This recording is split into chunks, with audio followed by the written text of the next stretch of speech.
hopefully by March we'll start to see vaccine available for the general public.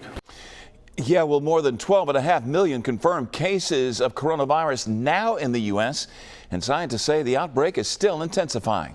The government gearing up to ship nearly 6.5 million doses of Pfizer's vaccine pending its emergency approval by the FDA.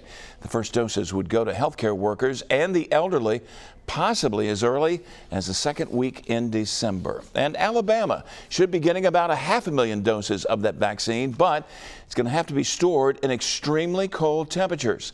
Fox 10 News investigative reporter Brendan Kirby tells us what Mobile County health leaders are doing about that challenge. He joins us now live from downtown. Brendan?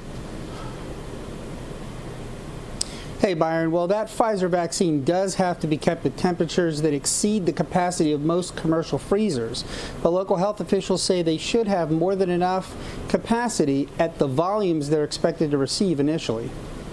Negative 70 degrees Celsius. That's how cold the Pfizer vaccine has to be kept. Colder than most pharmacies or even the Mobile County Health Department currently can accommodate.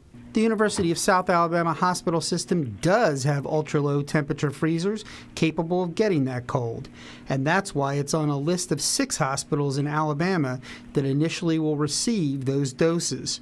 Scott Shavers, an epidemiologist with the Mobile County Health Department, says Alabama is expected to get about 540,000 doses in the first round.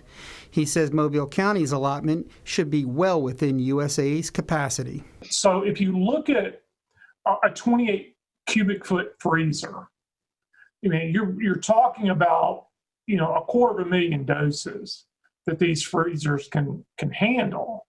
And so it's really not going to be storage as long as, we have the capability of doing the negative 70 degrees Celsius with the ULT freezers. It's really the rate limiting step is going to be getting the vaccines from Pfizer. Shavers says the health department and other hospitals have ordered ULT freezers, but it'll be weeks or months before they arrive because of high demand and limited supply. In the meantime, he says the health department can get shipments directly from Pfizer and use dry ice to keep the doses cold as workers are distributing it. But he says the vaccine begins to degrade very quickly. In fact, we have a 5-hour window to use that vaccine once we reconstitute it. So if it's not well thought out, it's very easy to waste vaccine. The storage limitations will become less of an issue over time, and that's because vaccines produced by other companies can be kept at higher temperatures. Reporting live in Mobile, Brendan Kirby, Fox 10 News.